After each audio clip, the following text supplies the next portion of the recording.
Hey, what's up? My name's Samuel Leeds, and in this video, I want to tell you why, logically, you should never, ever buy a home, okay? You should never buy a home, and the reason is because financially and commercially, it just doesn't make sense to buy a home, in my opinion. Listen, you can do what you want. I'm just telling you what I think from my experience. I have bought a lot of properties, okay? I have bought myself and my clients that I've bought properties on their behalf and helped them buy. You're probably talking about 450 properties that I've either bought or I've packaged and helped my clients buy.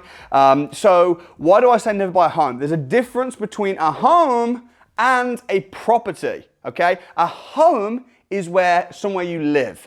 This is my home, where I'm sat right now. I'm in my home. You might even hear in the background my kids playing in the background. This is my home. I don't own this. I didn't buy this. If I bought this house financially, it would not be very smart. The only reason I'd buy this home to live in would be because I just want to. You know, I might think, I just really like it. But financially and commercially, it makes much more sense to buy properties and then rent them out and let someone else have it as a home. Okay? Now you might think I'm splitting hairs, but there's a massive difference between a property that you own and a home. And the big problem that a lot of property investors get when they step into property investment is they don't understand the difference between a property and a home. A house and a home, they don't know the difference. So because of that, they make massive mistakes. Let me explain some of those mistakes that I'm talking about. Number one, people when they buy properties, they often, going into buy-to-let, going into real estate, they buy houses near where they live. They buy a house near where they live. Why do they do that? Because in their mind, they think, oh, it's got to be close to home. It hasn't.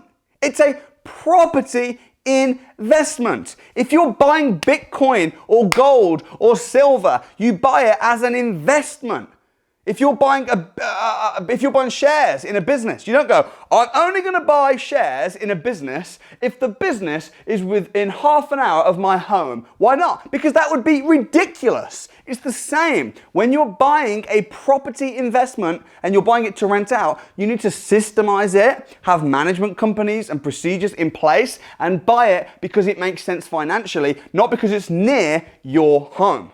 Second thing that people do when they get mixed up between houses and homes is they buy properties that they like. So they'll look around the property and they'll be like, could I live here myself? Oh, I like the garden. And they'll invest their hard-earned money into a house, into a home, because to them it's like, oh, this feels like a nice home. It doesn't matter. What matters is it going to make you money? It's a property investment. It's not a home. You should never, ever buy a home. You might say, but Samuel, what about I have to live somewhere? Where am I going to live? You're going to live in a house, which is your home, that you rent. And you're going to pay the rent with the money that you make off of your properties. Okay? Third reason is because when you buy a home, the purpose of a home is it's somewhere safe. It's somewhere secure. It's somewhere safe. So what a lot of people do when they buy a home is they pay off the mortgage because they want to be debt-free. I understand that. You're paying off the mortgage because you like this home, you want to stay here, you want to be debt-free, and technically it's debt. However, when you buy a property investment, you shouldn't pay off the mortgage. Why? Because it's debt. Yeah, it's still debt, but it's good debt because your tenants are paying the interest on the mortgage. So when you buy a property, buy it in an area that financially makes sense. Buy it with formulas and not feelings. Buy it and keep the debt and use the debt and let the tenants pay the interest and you keep the cash flow. Okay. Number 4 is, DIY. You know, people say, well, I've got a bit of DIY to do in the house. Oh, it needs a bit of DIY work doing to it. What does DIY stand for? It's something that you do in your home. And it stands for do it yourself. When you're buying a property investment, DIY shouldn't come into it. Okay. And if the property needs work, it's not DIY work. It is a business systemized work that needs to happen. It is a maintenance. Put 10% of your rent that you get aside for maintenance repairs and never do it yourself. Okay, last tip, number 5. I hope you're enjoying the video. If you are, smash like, is this. When you're buying a home to live in, you get attached. You are emotional about it.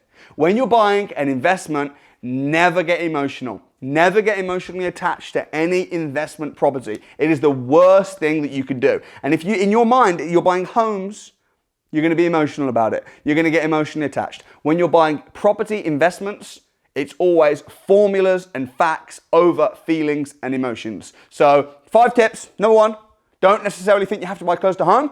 Systemize it. Number 2, don't buy a house that you like. Buy a house that makes money. Number 3, don't pay off the mortgage, because the mortgage is good debt, okay? So you don't want to pay it off. You want to use the money you've got to buy more houses. Number 4, don't do it yourself. Any work, any maintenance, systemize everything. Always replace yourself, not do it yourself. And number 5 is do not get emotionally attached to a property investment that you are buying. So the conclusion is, don't buy homes, buy properties and turn them into homes for your tenants, which ultimately is going to give you an income. If you enjoyed the video, hit the like button, drop your comments below in the comment box. I'd love to know what you think. Of course, subscribe. You can subscribe up to the channel over here. If you want to watch more videos, check them out over here. And if you want to learn how to invest smart and you want to find the best types of property deals, then I'm going to leave the link in the description where you can join me at the Property Investors Crash Course, where we're going to be finding live deals and you can do the same thing too.